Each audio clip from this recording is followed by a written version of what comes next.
एक वैष्णव ने संकल्प लिया कि मैं ऐसी कन्या से ब्याह करूंगा जो मुझसे ज्यादा हरि भक्त परायण हो। ढूंढे से नहीं मिली महाराज, बैठे रहे, आयु धीरे धीरे निकलती जा रही है। तभी उनके एक रिश्तेदार आए, उन्होंने एक कन्या की खोज करी और आके उनको बताया, बोले एक कन्या हमको मिली है और तुमसे ज्यादा भक्त है। तो उन्होंने पूछा क्या गुण देखा आपने उसमें? बोले उसने ये संकल्प लिया है कि वो रोज अपने पिता से कहकर के 1000 संतों को प्रसाद पवाती है और उसने ये संकल्प लिया है कि मैं उसी घर में ब्याह करूंगी जो रोज कम से कम 1000 संतों को प्रसाद पवावे। महापुरुष बड़े प्रसन्न हो, बोले वाह ये बढ़िया है, ये तो हमसे ज्यादा वैष्णव, हमसे ज्यादा भक्त है, इससे हमारा ब्याह हो जाए। तो ब्याह में भी जो चर्चा हुई परिवारों में, यही चर्चा हुई, बोले हमारी पत्नी की, हमारी बेटी की एक ही इच्छा है कि जो भी पति हो वो 1000 वैष्णवों को प्रसाद पवाए। इन्होंने स्वीकार किया, बोले मुझे स्वीकार है, जब तक तन में प्राण है तब तक मैं रोज प्रसाद पवाऊंगा।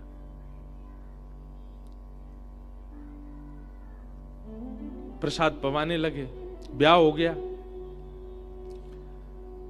धनवान परिवार से थे, खूब व्यय करते, रोज संतों को प्रसाद पवाते। अच्छा, पत्नी बड़ी प्रसन्न इनकी, ये भी बड़े प्रसन्न।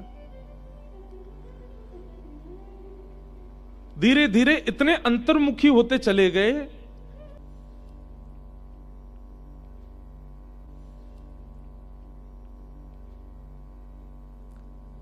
अब चिंता होने लगी, अब कैसे पवाएं, अब धन तो बचा नहीं।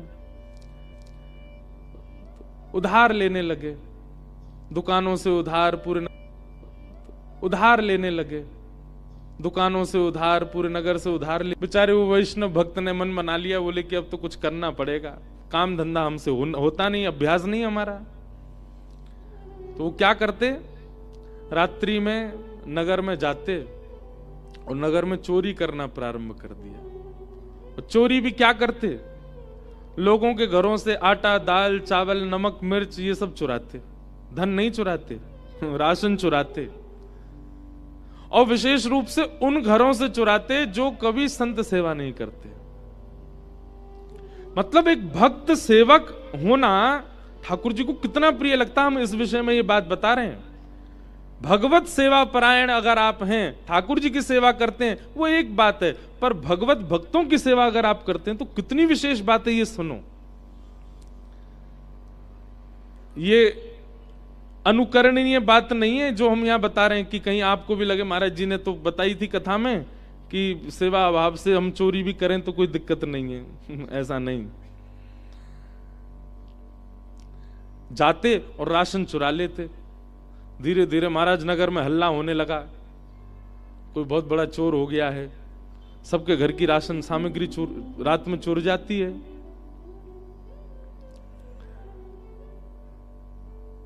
ठाकुर जी एक दिन वैकुंठ में बैठे बैठे बड़े प्रसन्न हो रहे थे। लक्ष्मी जी ने पूछा, आप बड़े प्रसन्न हैं, क्या बात है? ठाकुर जी बोले, देखो हमारे भक्तों की सेवा के लिए ये व्यक्ति रात में जाता है और चोरी करके लाता है, अपने लिए नहीं करता है। स्वयं भले ही एक रोटी खा लेंगे, स्वयं भले ही झूठन पत्तलों से सामग्री इकट्ठी करके पालेंगे, लेकिन वैष्णवों को पवाते हैं।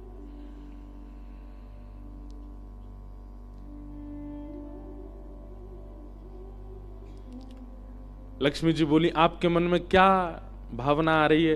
बोले, भावना तो बस एक ही आ रही है। बोले, क्या? बोले, अब मैं जाऊं और स्वयं जाकर के ये बड़े वाले चोर बन गए, अब ये राह चलते हुए धनवानों को चोरी करते हैं, तो मैं ऐसा धनवान बन के जाऊं कि अपनी सबरी संपत्ति इनसे चोरी करवा लूं, ताकि इनकी सेवा कभी रुके ना।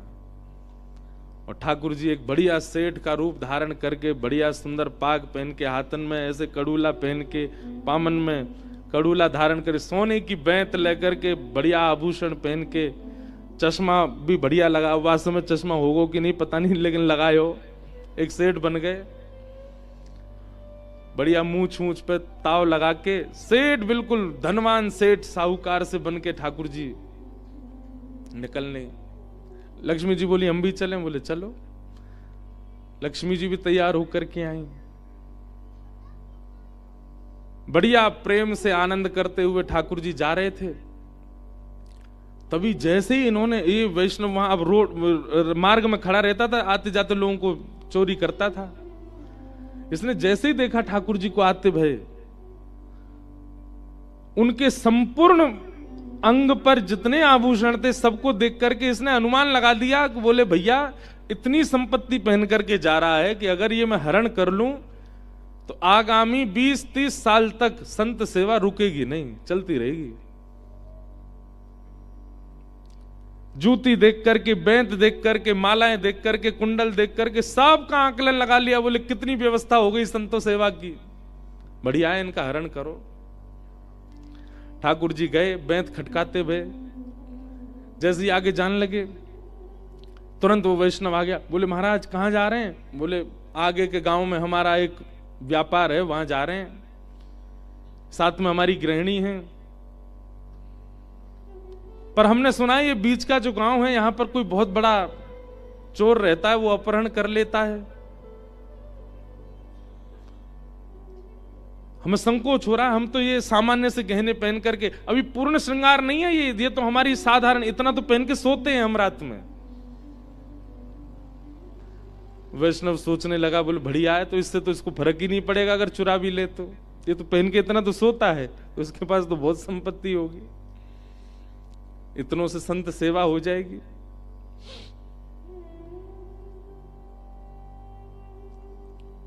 तुरंत वो वैष्णव बोले भगवान सामने गांव में मत जाइएगा, वहां पर वो चोर रहता है और उसका पूरा परिवार ही ऐसा ही है, मेरे पास एक गुप्त रास्ता, वहां से मैं ले चलूं।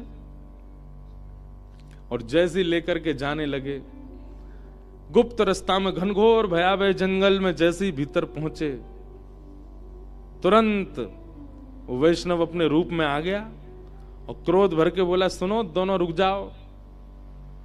सेठ जी बोले क्या बात है? बोले अभी रुको, ये स्वाफी मैंने खोल के धर दी है, इसमें सारे गहने उतार के रखो। वो चोर कोई और नहीं है, मैं ही हूं जो सबके गहने चुराता हूं, यहां रख दीजिए एक एक वस्तु उतार के। ठाकुर जी घबराने लगे। रुक्मणी जी बोली भगवान, बोले जी रावण 10 मुख धारण करके आया तब नहीं घबराए आप?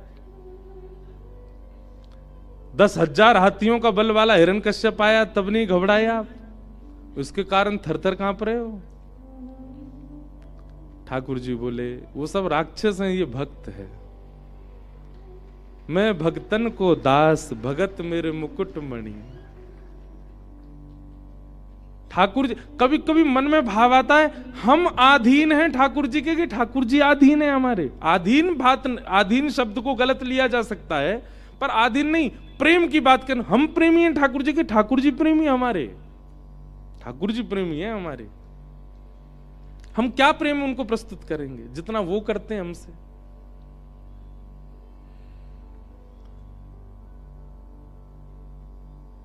ठाकुर जी धीमे धीमे अपने सारे आभूषण उतार उतार के धरते जा रहे हैं। आभूषण देख करके उसने तोल तोल करके देखा, बोले कि 20-25 साल की तो व्यवस्था हो गई, साथ में माता जी हैं इनके भी उतरवा दो आगे के, और हमारे जो बालक बच्चे होंगे वो भी संत सेवा करते रहेंगे, इतना धन हो जाएगा, इनके भी धरवाओ। लक्ष्मी जी ने भी उतार उतार के सब धर दिए। ठाकुर जी बोले भैया अब हम कंगाल हो गए, अब तो जान दो हमको। जैसे भगवान ने हाथ जोड़े तो एक अंगूठी थी, बोले ये कहां पहन के जा रहे हो? इससे तो 2-3 साल की व्यवस्था हो जाएगी संतों की, उसको उतारो। ठाकुर जी खींचने लगे, अब वो निकले नहीं बाहर।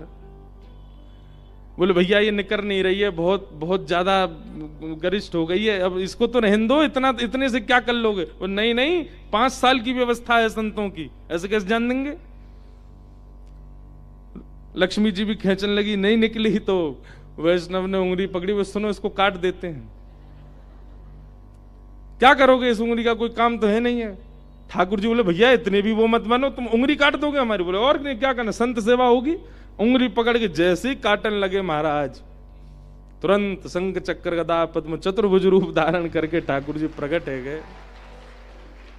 ठाकुर जी जैसे प्रकट भये, उसने रूप देखा, स्वरूप देखा, लक्ष्मी जी को देखा, नेत्र सजल हो गए, चरणों में गिर गया। भगवान, मुझे रोज रात में चिंता होती है कि मैं कहीं अपराध तो नहीं कर रहा, मैं कहीं पाप तो नहीं कर रहा हूं। फिर मेरे मन में आता है कि अपने लिए थोड़ी कर रहा हूं, केवल संत सेवा के लिए कर रहा हूं, वैष्णव सेवा के लिए कर रहा हूं। पर आज अपने भगवान को हरण करने की स्थिति में मैं आ गया, उनकी उंगली काटने की स्थिति में मैं आ गया। निश्चित है कि मैंने अब तक जो किया वो निश्चित अपराध ही होगा। प्रभु, एक क्षण भी अब मुझे जीवित नहीं रहना, इसी समय सुदर्शन चक्र से मेरा सर धड़ से अलग कर दीजिए, क्योंकि जीवित रहूंगा तो मैं अपनी पत्नी को दिए वचन मैं उसको भुला नहीं सकता, मुझे रोज 1000 वैष्णवों को पवाना है, इसलिए आप मेरा वध कर दीजिए, आज मुझे यही नष्ट कर दीजिए। ठाकुर जी ने तुरंत उठा करके हृदय से लगाया, बोले तुम क्या सोचते हो, तुम्हारी सामर्थ्य है हमारा हरण करने की, हमारा अपहरण करने की, या हमारी वस्तुएं चुराने की? तुम्हारी सामर्थ्य नहीं है, ये हम खुद आए थे करवाने के लिए।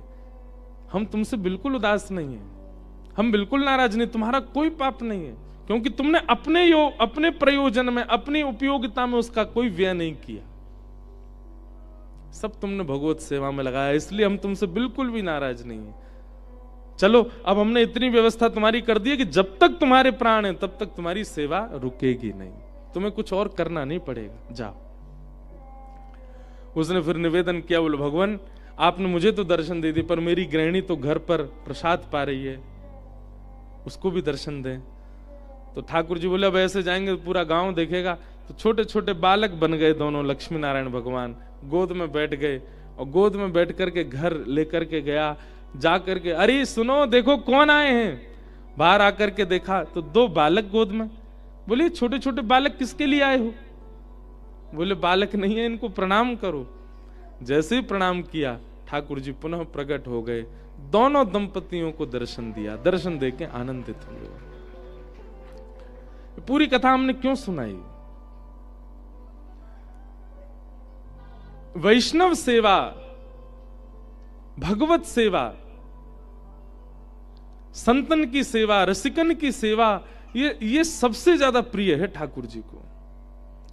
एक बार को ठाकुर जी की सेवा में आप तत्पर नहीं हैं, चल जाएगा, पर वैष्णव संत रसिकन की सेवा में तत्परता आपको रखनी पड़ेगी। वहां से ठाकुर जी बड़े प्रसन्न हो में। खूब संतन को आनंद करवाओ, खूब वैष्णवों की सेवा करो, ब्रजवासी इनको देख करके। अगर एक बात हम आपसे कहें बंधुओं, कभी अगर किसी वैष्णव भेषधारी में भी अगर कोई दोष दिख रहा हो ना, तो वह दोष देखते ही आप उसको प्रणाम करके वहां से चले जाओ, पर उस दोष को खींचो नहीं लंबा। इनमें ये दोष है, इनमें ये तो ऐसे हैं, ये सब भावनाएं मत रखो। जब हम किसी में दोष देखते हैं ना, तो फिर ठाकुर जी से कहते हैं, ठाकुर जी बताओ आपके वृंदावन में ऐसे लोग रहते हैं? ठाकुर जी कहते हैं, जब मैंने वहां में दोष ना देखो तो तू काहे को देख रहा है? मेरो वृंदावन, मेरी जमुना जी, मेरी रज, मेरी भूमि, मेरी पृथ्वी, मेरो आश्रय, अब वो यहां रह रहा है। या को मतलब है कि मैंने वाक को स्वीकृति दी है रहे कि, तो तू कौन हो वाक में दोष देखे वारो? तू मत देखे। वैष्णव सेवा, श्रीमद् वल्लभाचार्य जी महाराज कहते हैं, यही भक्तों का धर्म है। भगवत सेवा बाद में, पहले वैष्णव सेवा। दूसरा अर्थ क्या है? तो कहा था विरह, समंजसत्वा विरही एकांक्ष। कथा का हो, लीला का हो, उत्सव का हो, धाम का हो, विरह जब आपके चित्त में होता है, प्रेमाश्रु जब चित्त में भर जाते हैं, वही एक वैष्णव का अर्थ है। अब तीसरी बात आई काम। काम क्या है? तब वृत्रासुर कहते हैं कि अजात पक्ष इव मातरम खग स्तन्यं यथा वत्सतराक्षुधार्था प्रियं प्रियैव व्युषितं विषन्ना मनोरविंदाक्षद्रदेक्षसे त्वाम्। भक्त का धर्म क्या है? वैष्णव सेवा। भक्त का अर्थ क्या है? जितना हो सके विरह में रहे ठाकुर जी के, यही अर्थ है उसका। अर्थ मतलब यही संपत्ति, यही धन है। और भक्त का कामना क्या है? भक्त का काम क्या है? तीसरा पुरुषार्थ। संसारी लोगों के लिए चर्चा नहीं है, ये केवल वैष्णवों की चर्चा हो रही है यहां पर। तो वैष्णव का अर्थ, वैष्णव का काम क्या है? तो कहते हैं अजात पक्षा एवमातरम खग। जैसे बिना पर वाला पक्षी अपने मां के आश्रय में रहता है, वो पूरे दिन घोंसले में बैठ करके केवल प्रतीक्षा करता है मेरी मां कब आएगी, कब आके दाना चुगाएगी और मेरा पेट भरे। अजात पक्ष एवमातरम खग। वृत्रासुर से भगवान बोले तुम कहते हो अजात पक्षी की तरह मैं आपसे प्रेम करूं, जिस प्रकार वो अपनी मां की पूरे दिन उसी की याद में रहता है, ऐसे मैं आपकी याद में रहूं। तो भगवान बोले अजात पक्षी के जब पर निकल आते हैं ना तो मैया को छोड़ के भाग जाता है, जब तक पर नहीं निकले तब तक रहता है मां के आश्रय में। तू भी वही कहना चाह रहा है, जब तक तेरे पर नहीं निकले तब तक मेरे आश्रय में फिर छोड़ देगा? वृत्रासुर बोले नहीं नहीं नहीं, दूसरी बात सुनो। बोले क्या? स्तन्यौ यथा वत्सतराक्षुधार्था। जैसे एक छोटा बछड़ा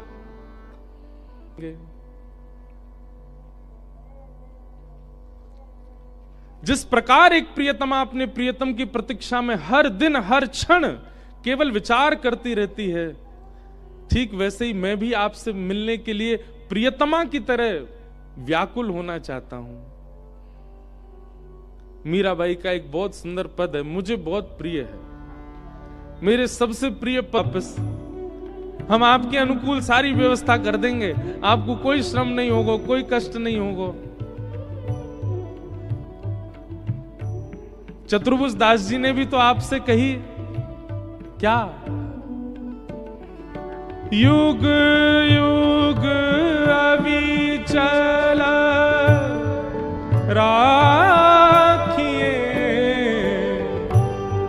यह सुख शैल निवास। ओ युग युग अविचल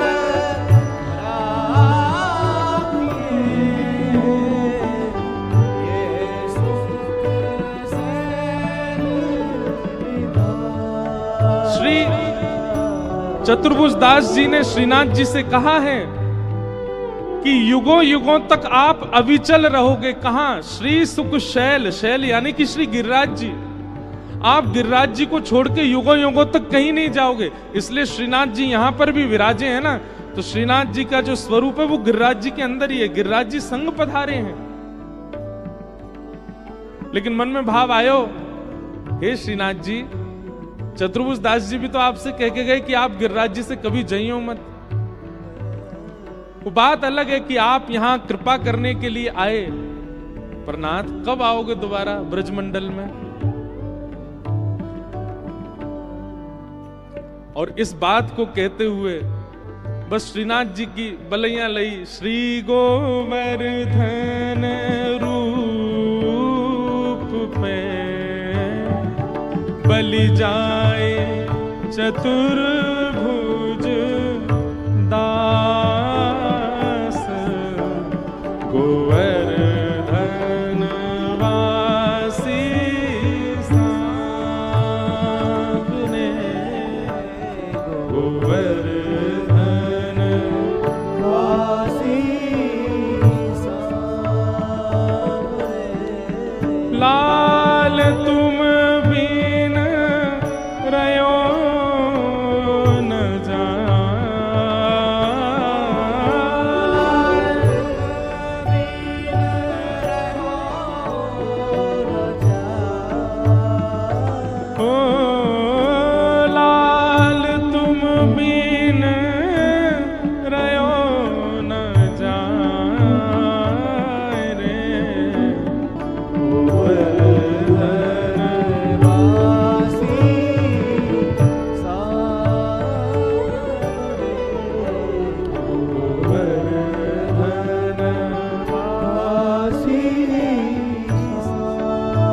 किया। हम सांची कह रहे हैं आपसे, लाल जी से निवेदन करके गए, हे श्रीनाथ जी कम से कम या देह में रह करके घूमे, जहां से श्री लाल जी पधारे।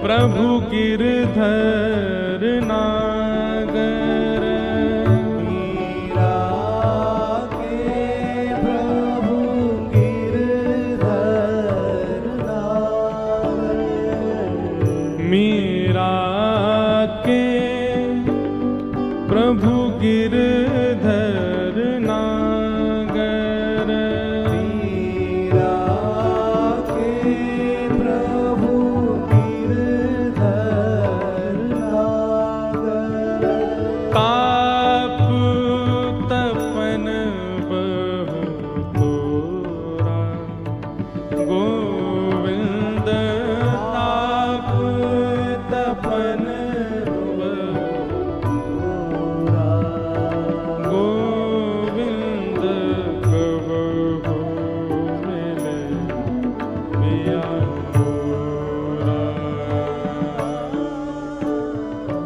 कबहु मिले पिया मोरा, गोविंद कबहु मिले पिया मोरा, पिया मोरा, पिया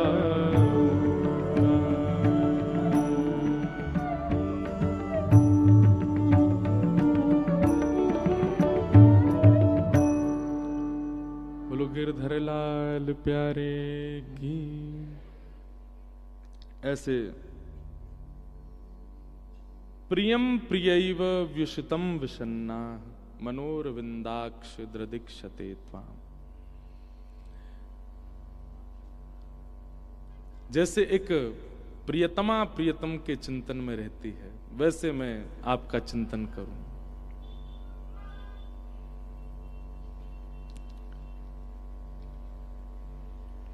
वही बात श्रीमद् वल्लभाचार्य जी कहते हैं कि यही भक्त का काम है, एक वैष्णव का काम भाव, कामना यही होनी चाहिए कि प्रियतम भाव ठाकुर जी के प्रति हो। पधारो हमारे मध्य गौरव जी पधारे, गौरव तनेजा जी अपने परिवार सहित, बहुत बहुत आपका अभिनंदन।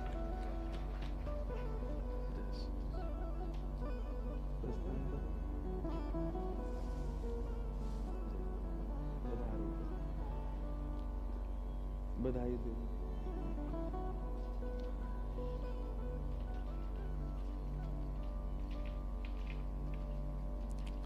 प्रियतम भाव, कांत भाव। श्रीमद् भागवत में वेद स्तुति में वेद भी ठाकुर जी से यही कह रहे हैं कि हम चाहते हैं कि ठाकुर जी आपकी प्राप्ति करने वाले 3 प्रकार के भक्त हैं। बोलो पहले कौन से? जो व्रत करके, नियम करके, तप करके आपको प्राप्त करते हैं। बहुत ध्यान से सुनना, वेद कहते हैं। अब मुझे श्लोक तो याद नहीं पर भाव बता रहा हूं। 3 प्रकार के आपके उपासक हैं। पहले कौन? बोले जो तप करके, जप करके, नियम करके आपको प्राप्त करना चाहते हैं। अब भगवान इतना जप तप तो हमसे होगा नहीं, वेद कह रहे हैं। अब हिमालय पे कौन जाए, पेड़ पे उल्टा लटक के आपका भजन करे, जप करे, तप करे, व्रत करे, इतना हमसे हो नहीं पाएगा। इसलिए प्रथम कारण जो आपकी प्राप्ति का है वो हमसे संभव नहीं। भगवान बोले दूसरा कारण कौन सा? बोले दूसरा कारण रावण आदियों का। इन सब ने आपको द्वेष किया और द्वेष करके आपको प्राप्त कर लिया। इन सब ने आपसे ईर्ष्या करके आपको प्राप्त कर लिया, आपसे युद्ध करके आपको प्राप्त कर लिया। भगवान बोले तो फिर पहला वाला नहीं कर सकते तो दूसरा कर लो। वेद बोले दूसरा हमसे होगा नहीं, हम कैसे आपसे द्वेष कर लें, हम तो नित्य आपको गाने वाले। भगवान बोले तो फिर तीसरा कारण कौन सा है? तो वेद कह रहे हैं, बोले जैसे ब्रज की गोपियों ने किया, यथा ब्रज गोपिका नाम।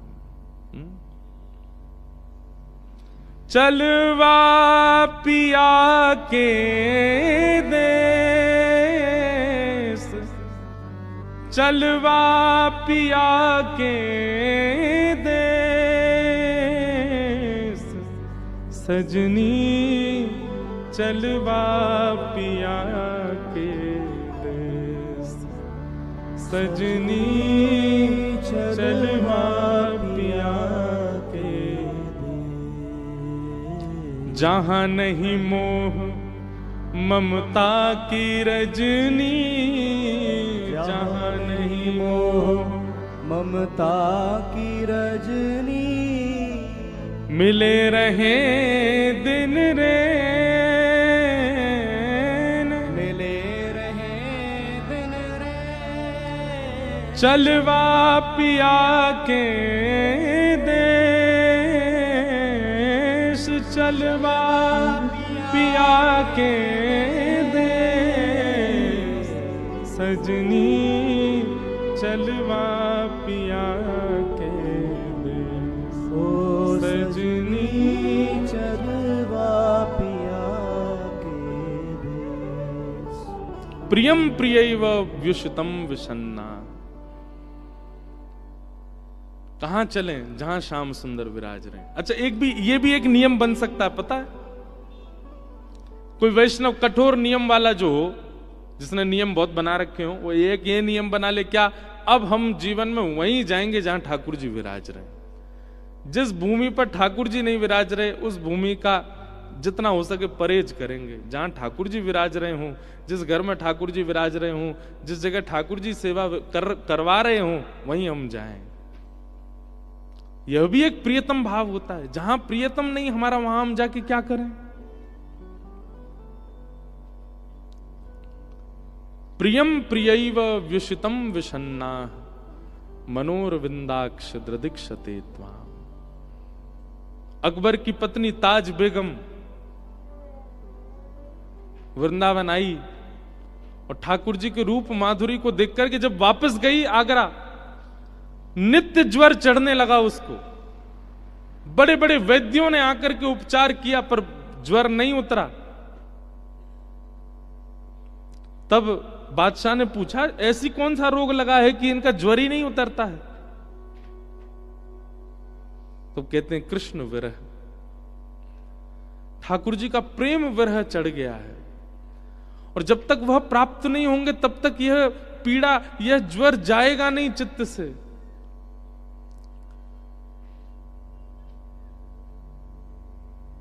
सदा के लिए आ गई वृंदावन और ताज बेगम वृंदावन ही रहती।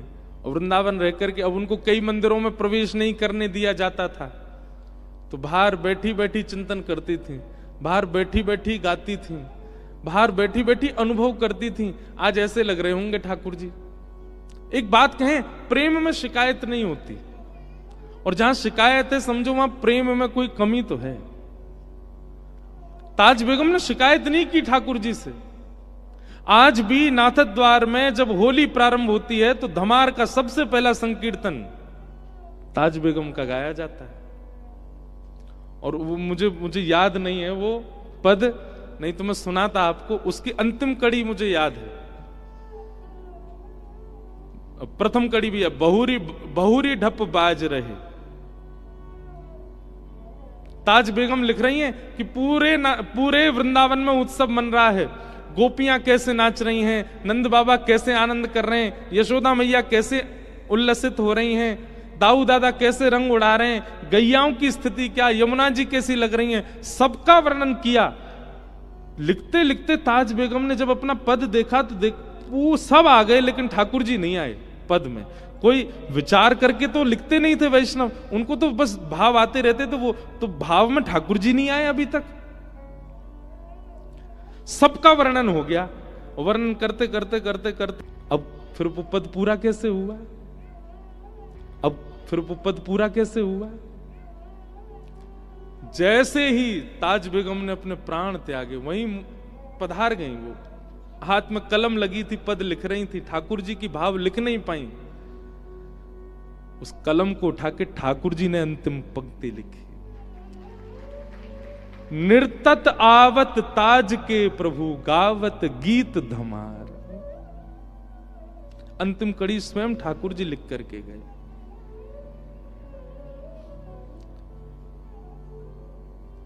प्रियम प्रियैव व्युषितम विषन्ना।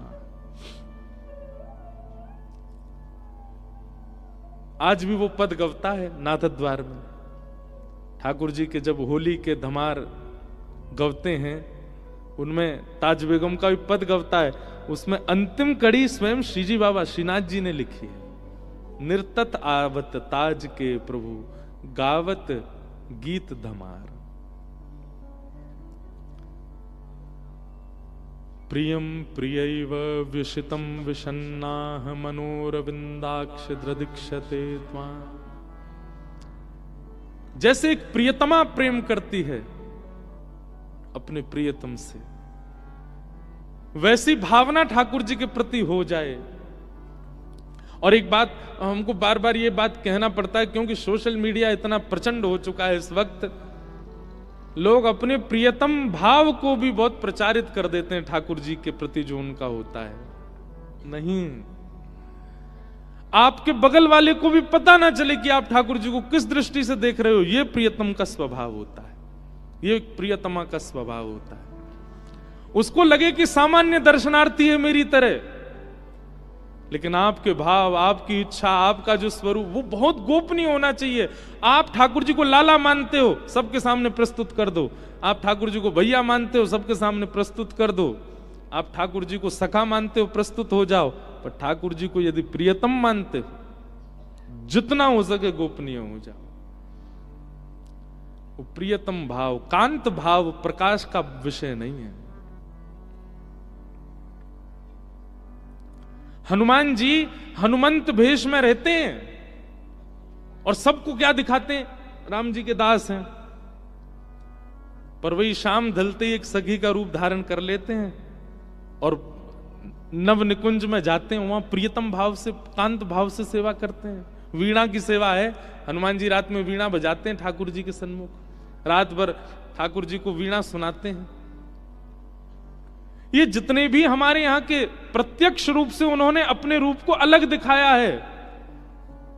निकुंज में सबके भाव अलग अलग हैं। ये जितने भी अष्ट सखा भी हैं, सूरदास, कुंभनदास, नंददास आदि, ये सब भी सखियां हैं निकुंज में। हमारे सप्त देवालय के सप्त आचार्य बैठे, ये सब भी सखियां हैं। हमारे रामानुज संप्रदाय में भी हमें महाराज जी बता रहे थे कि हमारे आलवारों में भी कांत भाव, प्रियतम प्रियतमा का भाव प्रधान रूप से रहा है। यही है काम, धर्म अर्थ काम। क्या? ठाकुर जी के प्रति प्रियतम भाव रखना। लेकिन एक बात याद रखे, प्रियतम भाव आते क्या होगा? भाई छोड़या बंधु छोड़या, छोड़या जग सोई। भाई छोड़या बंधु छोड़या, छोड़या जग सोई। अच्छा, किसी ने मुझसे पूछा कि मीराबाई का प्रियतम कांत भाव गोपनीय क्यों नहीं था महाराज जी? सबको क्यों पता था? मीराबाई का एक जन्म का या एक युग का कांत भाव नहीं है। वो 2 युगों से माधवी रूप था। जब द्वापर में भगवान आए थे तब से प्रतीक्षा कर रही हैं। कितने लंबे समय तक माधवी ने गोपनीय रखा अपने प्रियतम भाव को, और इतने लंबे समय का जो गोपनीयत्व था माधवी का, वो कलयुग में प्रकट हो गया मीरा के रूप में। पहले बहुत गोपनीय रखा गया है भैया। जब प्रकाश अद्भुत होता है ना तो कितना भी ढक लीजिए, कहीं ना कहीं से रोशनी निकल के बाहर आई जाती है। आप ना निकालो, स्वयं प्रकट होने लग जा। मीराबाई ने कहीं प्रकाश नहीं किया, अपने आप प्रकट हो गई उनकी कांत की भावना, उनकी प्रियतमा की भावना। प्रियम प्रियैव व्युषितम विषन्ना मनोरविंदाक्ष दृदीक्षते त्वाम। ये क्या है? धर्म, अर्थ और अब ये है काम। धर्म क्या है? हरि के जनों की सेवा। अर्थ क्या है? ठाकुर जी के प्रेम भाव में विरही होना। काम क्या है? ठाकुर जी के प्रति कांत भाव रखना, प्रियतम भाव रखना। और अब आया मोक्ष। ममत्तम श्लोक जनेषु सख्यम संसार चक्रे भ्रमत स्वकर्म भी तन्माययात्मात्मजदारगे सासक्त चित्तस्य नाथ भूयात्। चौथे श्लोक में क्या कह रहे हैं? मोक्ष। भगवान कह रहे हैं मेरे सुंदर भावों को प्रस्तुत करने वाले, मेरे सुंदर गुणानवादों को कहने वाले, उनका संग प्रारंभ ही मोक्ष है, मुक्ति है। जो भगवान कपिल ने भी कहा है कि अगर भगवत गुणानुवाद, भगवत लीला, भगवत स्मरण में सदा रहने वालों का संग कर लिया जाए तो उसके बाद प्रतीक्षा नहीं करनी है मोक्ष की। उनका संग मिलते ही समझ जाना चाहिए कि अब हमारा मोक्ष हो चुका है, यही हमारे लिए मुक्ति है कि हम इनका संग कर रहे हैं, ये हमें अपने संग रख रहे हैं, इनका संग हमको प्राप्त हो गया। यही एक वैष्णव का मोक्ष है। उसको मोक्ष मृत्यु के उपरांत मिलने वाली मुक्ति को वो मोक्ष नहीं मानता है। वास्तव में अगर इस बात को घटाना हो तो हम यहां उत्सव में घटा सकते हैं कि आप इस उत्सव में विराज रहे हैं, हम इस उत्सव में विराज रहे हैं, यही हमारा मोक्ष है कि हम यहां बैठे हैं। हम जितनी देर यहां बैठे उतनी देर मोक्ष की अवस्था है, मुक्त हैं। ना तो परिवार का स्मरण हो रहा है, ना बच्चों का स्मरण हो रहा है, ना पत्नी का, ना पति का। कई तो पति पत्नी भी बेचारे अलग अलग बैठे होंगे यहां पे। सबके संस्पर्श से दूर हो, ये मोक्ष नहीं है तो क्या? और सबसे बड़ा मोक्ष तो फोन से दूर हो। कई लोग वो भी चला लेते हैं। देखो कितनी बड़ी, सबसे भयानक है ये। कथा में बैठ करके व्यक्ति एक बार को परिवार भूल जाता है, कथा में बैठ के बच्चे भूल जाता है, कथा में बैठ के पत्नी को भी भूल जाता है, फोन फिर भी जेब में ही रहता है।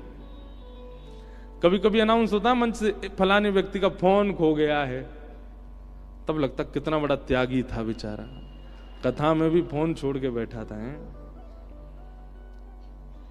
अपना पर्स भूलाते हैं लोग कमरे में, फोन नहीं भूल के आते, फोन जरूर रहता है साथ में। प्राचीन काल के प्रवचनों में कहा गया कि भैया सबसे ममत्व छोड़ो। प्राचीन काल के प्रवचनों में कहा गया कि पत्नी, घर परिवार, ये सब जो है ये इनमें ममता नहीं करनी चाहिए, बंधन का कारण बन जाते हैं। आज हमने अपने प्रवचन में कहना बंद कर दिया, मैं खूब पत्नी के संग रहो, खूब बालकों का संग करो, क्योंकि ये ममता का कारण नहीं, ममता का कारण अब फोन बन चुका है, उसमें ममत्व ज्यादा है लोगों का।